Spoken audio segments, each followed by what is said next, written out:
Marvel Rivals boasts a list of some of the weirdest and wackiest characters ever added to a hero shooter.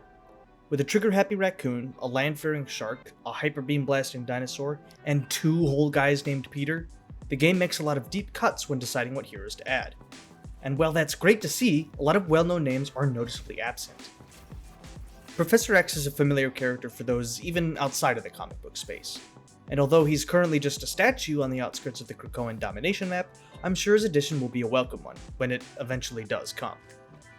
But until that future day passes, here's my design for Professor X in Marvel Rivals.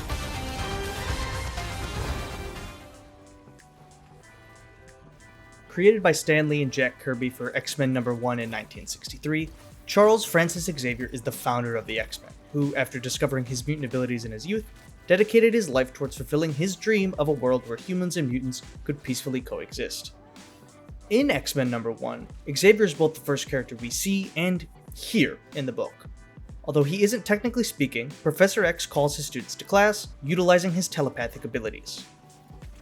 Born to Dr. Brian and Sharon Xavier, Charles is described as an Omega-level telepath and is believed to have, quote, the most powerful brain in existence. The tragic death of his father, shortly followed by the passing of his mother, eventually led Charles down the path of genetic research. After a period of nomadic travel, Professor X had finally put together the first class of his school for gifted youngsters. Retrofitting his family's ancestral mansion in Westchester, New York, Charles brought together Scott Summers Cyclops, Bobby Drake Iceman, Warren Worthington III Angel, Hank McCoy Beast, and Jean Grey Marvel Girl as the original team of X-Men. There seems to be a community consensus that when Professor X does get added to the game, he should be a strategist. And while I do agree, I wanted to address some potential counterpoints. Charles is a former US soldier and a proficient hand-to-hand combatant. It's rare to see the professor in a physical fight, but that might have something to do with his depiction as a paraplegic, rather than the fact that he isn't willing to fight you. Either way, his natural genius and intellectual status push him towards that strategist role regardless. In this design, I do have him using the hover chair because I find it to be very interesting, but that means he would probably have a larger hitbox and not a lot of movement abilities. With that being the case, 275 health should be a good amount for him. And while we're on the topic of the hover chair, I did have something a little bit different that I wanted to include about his basic movement. Rather than giving him a slow fall passive, you can hold space to float midair.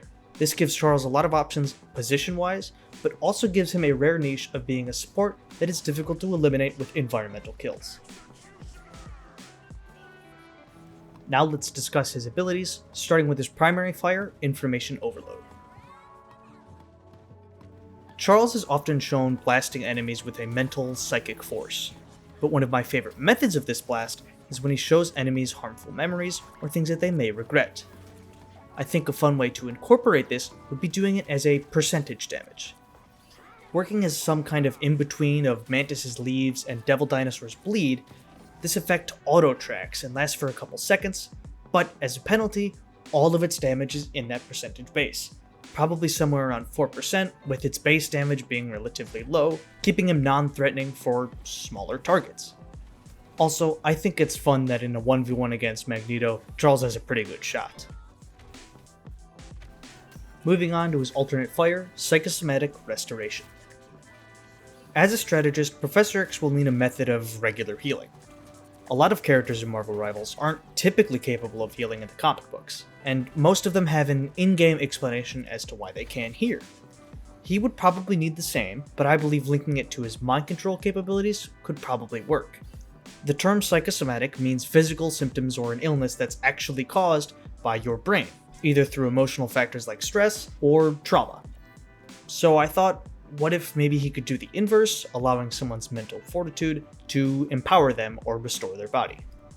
Functioning as a simple AoE, I do think that this could work on a resource system that is shared with a couple other abilities. But as an added bonus, I think you could give low health allies more healing, tapping into that mental connection we talked about earlier. At this point, I think you guys know me well enough. I love quick melees. And for Professor X, if he's gonna be in the hover chair, he's gonna hit you with the hover chair. Starjammer Landing is my version of the quick melee, where he cuts the engines and slams down the enemies underneath, dealing additional damage to those who are directly beneath him, and normal damage to those next to him. Obviously, if their design doesn't have the hover chair, you can't give him this ability, but I do hope it's something fun, maybe akin to Emma's melee, if that is the case. His first ability is Cerebral Detection. When I originally made the concept for Professor X, Daredevil, Black Cat, and the entire map of Lower Manhattan were not in the game yet, so these mechanics were a lot more unique at the time. But since then, the scan mechanism has really made me think that I need to up the power level of this effect. Professor X puts on Cerebro and a burst of energy releases, sweeping the map to reveal the location, health, and ult charge of all enemies it finds. In order to make it a little bit different from the Lower Manhattan map, I do think it should also inflict a slow to the enemies it catches, but as a trade-off, this can be protected against using a well-timed Cloak and Dagger fade. Vital Coexistence. To further push his capabilities as a strategist, I thought a fun mechanic would be granting lifesteal rather than just straight healing. I think this is a much more fun and engaging way to grant sustain rather than just straight up healing, but for balance's sake, it would probably need a little bit of both. It's my hope that it's mostly the lifesteal, probably with a ratio around 50 to 60%, rather than mostly the healing over time, which I would like somewhere around 15 per second, which is actually the rate that is granted to you while you're a part of Adam Warlock's Soul Bond. When I originally designed the kit, I wanted to go all in on these unique effects. Battle of Wits is the ultimate representation of that. It can't really beat Professor X if he's not secretly manipulating someone, so I wanted an ability that could be a buff or a debuff depending on who Charles is using it on.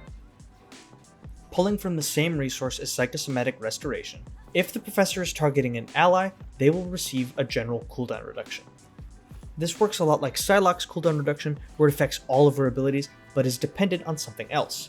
For Psylocke, it's her hitting her primary fire, and for this ally, it's dependent on how long Xavier has been holding the ability on you.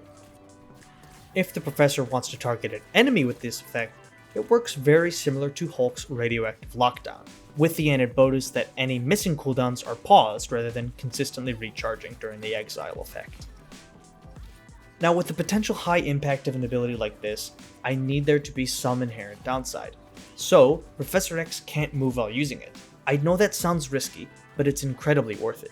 Just imagine the combination of this and Loki's runes in your backline, or Emma Frost's diamond form in the front. Like I stated previously, I don't think Xavier will have his hover chair when he does get into the game, but for the sake of this design, Forged Hover Chair is his passive. In addition to this hover movement style, I wanted to give him larger jumps. This will help him out in the movement department, allowing him to be a little bit more flexible with his positioning, as I stated earlier. Before moving on to the ultimate ability, we have to talk about his team up first. I'm calling it Onslaught's Approach. During a fight against his best frenemy, Xavier and Magneto's darker halves once combined into this entity known as Onslaught, who, in addition to looking super cool, also wielded both of their powers. These two have an incredibly long storied history, so they are an obvious pair for a team-up. For now, a buffed aura of free flight and a little bit of damage reduction will have to do for Magneto. I think a little bit of a fun bonus, but probably might be too good, is that when Xavier becomes a target of Metal Bulwark or Magneto's Bubble, it will refresh its cooldown. Another example of the game actually beating me to the punch is his ultimate ability, Societal Disjunction. I had the idea of Professor X shutting off the enemy's ultimates before Emma even came out, and after her release I decided to pivot to allied ultimates getting a little bit of an accelerated bonus. Then Gambit came out.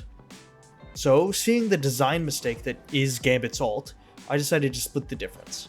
For a short duration, enemy ults are completely locked, and nearby allies receive a small boost, but no other benefits. It doesn't do literally everything in the game. It just gives you ultimate charge rate. Oh, who am I kidding? We know they would make it heal 200 health. Now, in terms of costumes, there's not really that many options for Xavier, even though he's been around for over 60 years. If he's standing, you kind of have to go with that Krakoa suit, which I do really like, but for a design that's sitting down, really the only thing that changes between his suits is actually the wheelchair itself. If we're going with the hover chair, you could look like a classic wheelchair, or the combat chair that he's used before and is seen in the movies. But the art that I've been using on your screen is actually drawn by David Nakayama. He's a really great artist, and I'll link his Instagram and ArtStation down below and in the description, and I'll also show it on screen so that you can go support him and check him out. Overall, I had a lot of fun making this design. It was one of the original ones I made back in January of 2025, and thus was a little bit outdated, so getting to update it was a lot of fun. I got to include some new mechanics, and even got to use the terminology that they've kind of solidified over time. I really like Professor X, he's one of my favorite X-Men, and that's not because we share a name and a degree, that's a different reason that I'm totally justified in. Regardless, let me know how you think I did on this design in the comment section below. Also, let me know who you guys want to see. I want to make sure that we're doing people who aren't just mutants. I promise next week won't be a mutant, we'll have somebody else, but I do love the X-Men, so I'll get to them eventually, trust me.